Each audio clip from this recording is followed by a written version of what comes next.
Summer, 1876, Dakota Territory, Deadwood. The settlement reeked of perspiration, weapon grease, and bottom-shelf liquor. A haze of dirt floated through the atmosphere like some ancient hex, strangling everyone who wandered those twisted pathways, prospectors, card players, wanderers alike.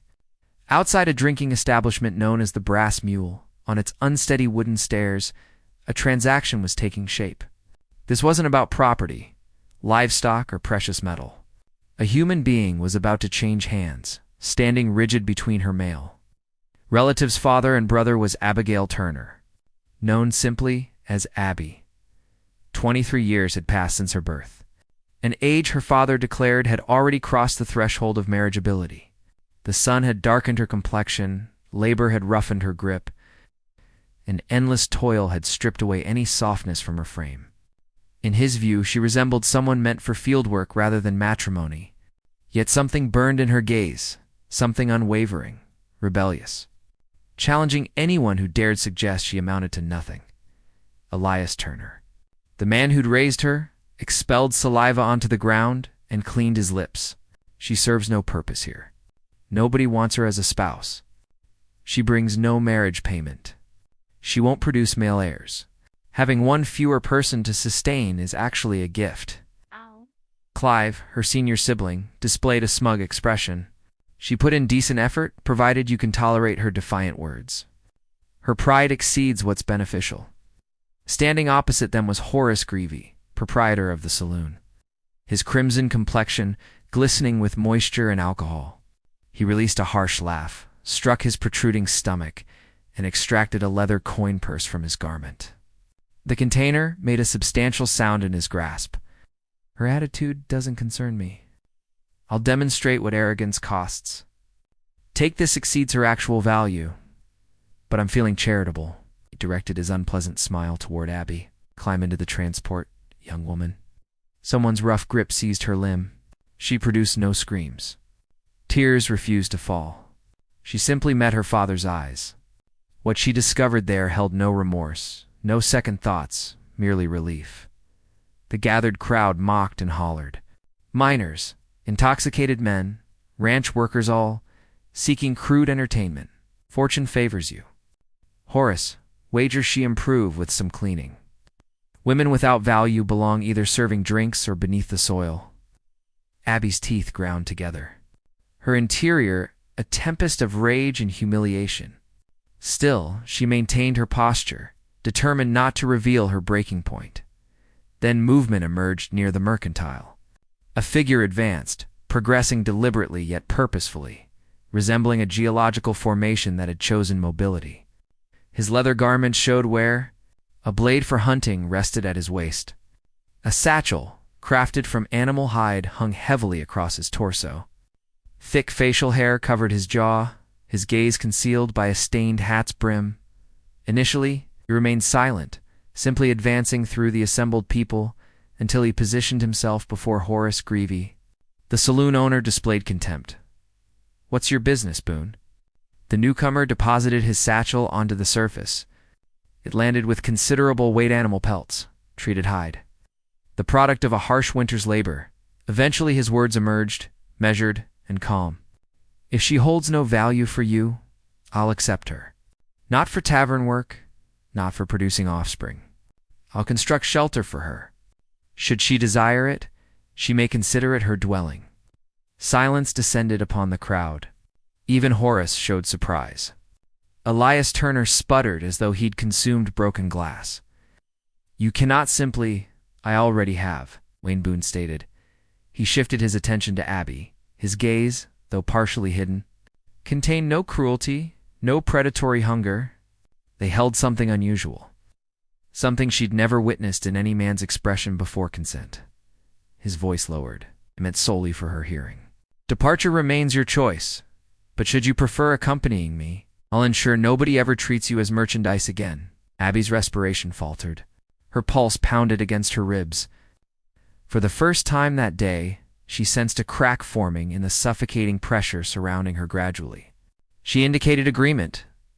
Wayne pivoted, and Abby followed him away from the transport, away from the mob, away from the relatives who traded her for currency. Nobody intervened. Not her father, not her brother, not Horace Greevy. Deadwood observed, in stillness, uncertain whether they'd just witnessed salvation or defiance. The path departing town curved like a serpent toward the Black Hills. Wayne maintained steady progress, his footwear grinding against stone. Behind him, Abby rode atop a resilient pack animal, gripping the weathered saddle with uncertain hands. She anticipated the transformation, the cruel utterance, the forceful grab, the requirement. But Wayne offered nothing. Hours elapsed. Town sounds dissolved. Avian melodies replaced the noise of construction and voices. The forest density increased around them for the first time in years. Abby existed beyond her father's dominion, beyond the judgmental stares of men who calculated her value in metal coins. Terror and liberation twisted within her like intertwined roots. At midday, Wayne paused beside flowing water. He knelt, filled a metal cup, and extended it toward her. "Drink," he said plainly. She hesitated. He didn't insist. She sipped. The liquid was frigid and bracing, washing away the dust coating her throat. He only consumed water after she'd finished. When darkness arrived, they reached a small open space. A partial structure of timber stood incomplete, its covering a mixture of fabric and branches. A circle of stones, blackened from previous fires, occupied the center. This represented no magnificent residence. It was a commitment. Wayne observed her, his features illuminated by the fading daylight. This offers no luxury, no protection, not yet. But there's space here for a proper cabin, a genuine one. You may remain tonight, and tomorrow we begin construction. Or at dawn, I'll escort you back. Abby's voice fractured. Why would you grant me that option? Because it belongs to you, he responded. No man had ever addressed her this way. Not her father, not her brother, not a single soul in Deadwood. She sat quietly beside the flames, enveloped in Wayne's old coat, oversized for her frame. He provided her with preserved food before taking his portion, and when the celestial bodies wheeled overhead, Wayne transported his sleeping materials to the liye structure outside. You may rest inside, he said. The canvas has some leaks, but it'll hold. You're not, she halted herself. Wayne gave a brief nod. I'll be out here. And so, for the first time in her existence, Abigail Turner reclined in darkness and drifted into slumber without terror. But tranquility in the Black Hills proved delicate, and Deadwood possessed enduring recollection. Somewhere in the distance, complications were already approaching. The days extended as summer stretched across the mountains. Abby woke each dawn to the scent of evergreens and the sounds of untamed birds. Her hands, once considered too delicate and purposeless, began to toughen with labor. She chopped firewood, transported stones, combined mud, and discovered how to control a hammer without apprehension.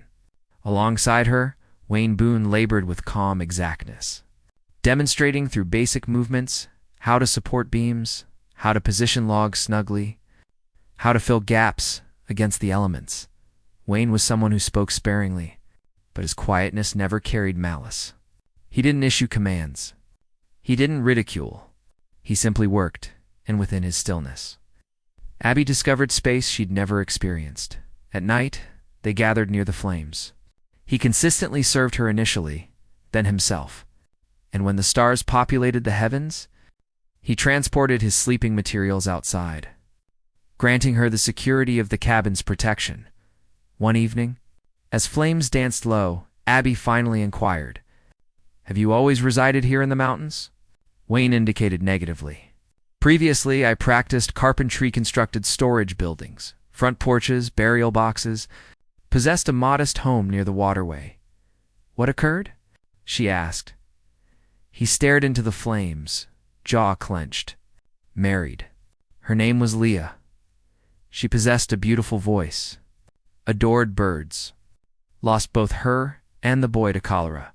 Afterward, I didn't see much purpose in hearing my own voice anymore." Abby sat quietly, the crackling of flames filling the space between them. Then her own voice emerged, softer, uncertain. My father claimed I was born incorrectly. Insufficient beauty, insufficient volume, insufficient fertility. He destroyed the fragments of scripture my mother used to share with me. Said no man desired a spouse. Who could surpass him in reading? Wayne stirred the embers with a branch but didn't interrupt. Only recognize a small number of words now, she confessed. Wayne finally looked at her. Then we'll remedy that. She blinked, uncertain she'd heard correctly. But he was already rising, retrieving a flat board from his tools. With charcoal, he inscribed her name, Abby. Gradually, carefully, he demonstrated each letter.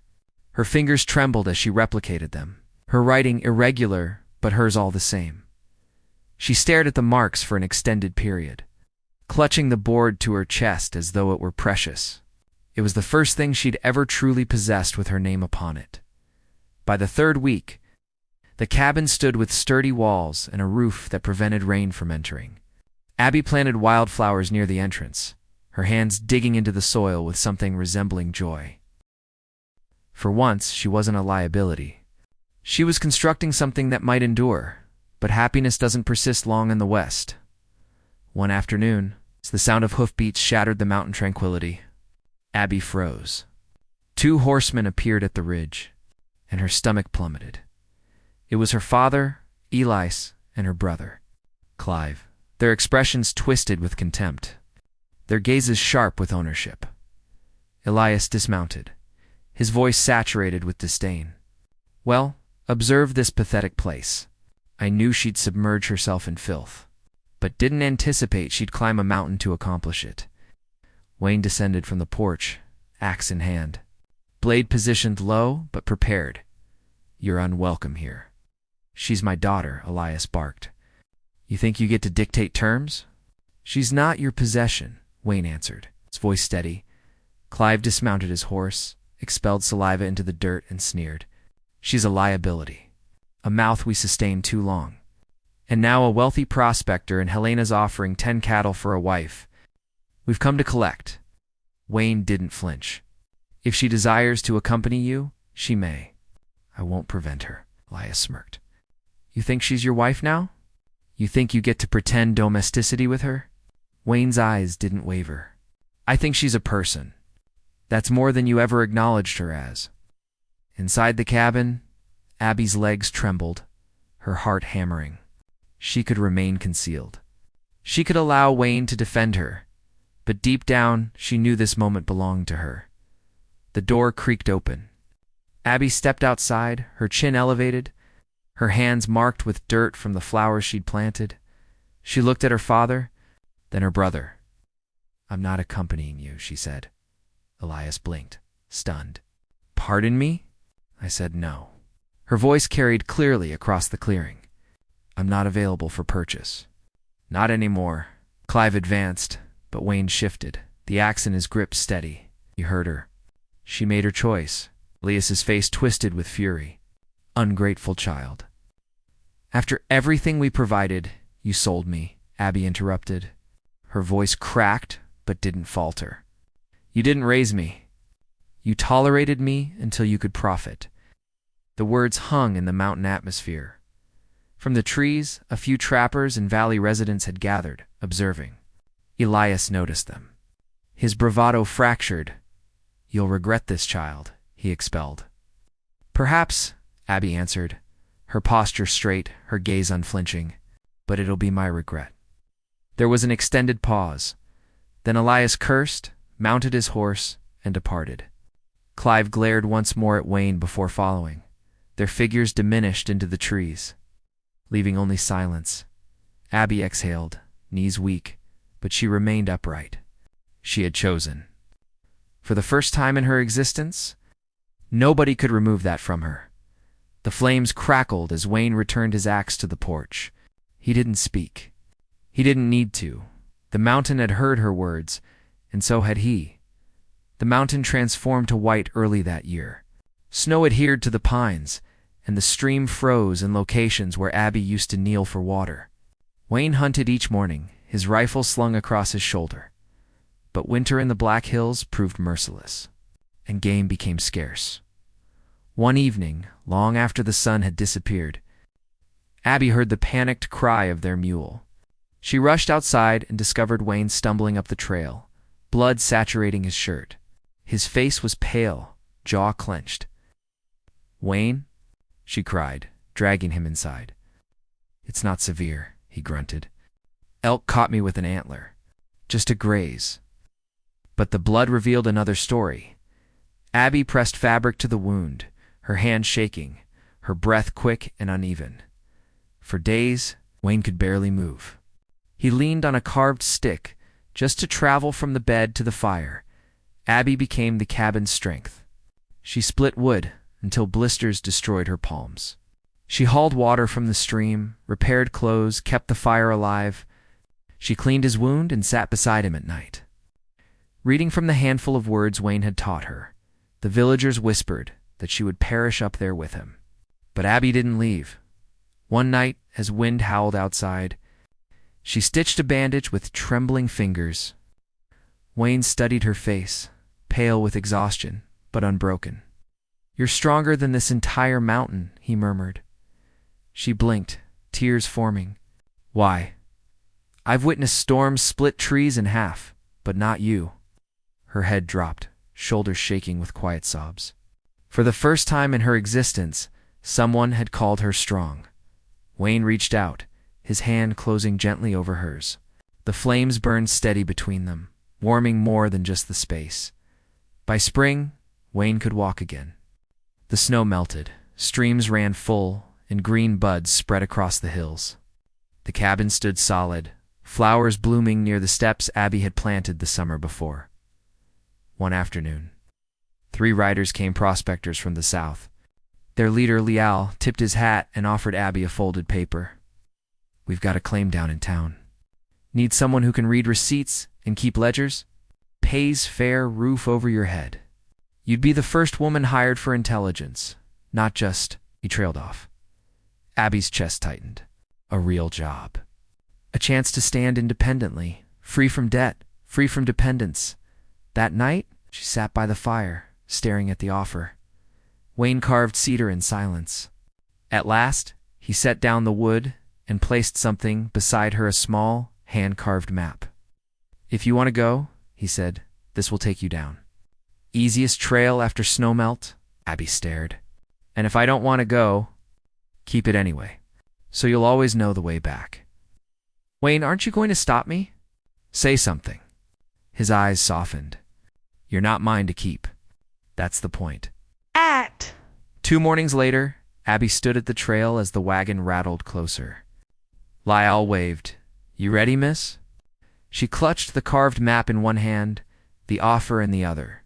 Her heart thundered. Then she shook her head. "No," Dilwale frowned. "You sure?" "I already live where I want to be," she said firmly. She turned back, walked up the slope, and found Wayne waiting on the porch. She pressed the map into his palm and smiled. "Right. Turns out I don't need it. I'm already home." Wayne didn't smile back. He only nodded, but his eyes said more than words ever could. That spring, the cabin became more than shelter. Abby laid chalk and slate on a long wooden table Wayne had built, and children from the valley came. Carrying eggs and corn as payment for lessons, mothers lingered at the door, listening as their little ones spelled their names for the first time. Abby's voice filled the cabin, teaching letters once denied to her, and when she looked up, she often found Wayne watching from the porch, carving stools for the children, his quiet pride shining through the lines of his weathered face. On a Sunday morning, beneath the tallest pine, the valley folk gathered. Abby wore a white dress stitched from flour sacks, wildflowers braided into her hair. Wayne stood beside her in a clean shirt, beard trimmed neat. The children scattered petals at her feet, and a broken fiddle played a thin but sweet tune. Abby took his hands, her voice steady. "I used to believe I was nothing, that my worth came only from what others could extract from me. But this man built me more than a cabin.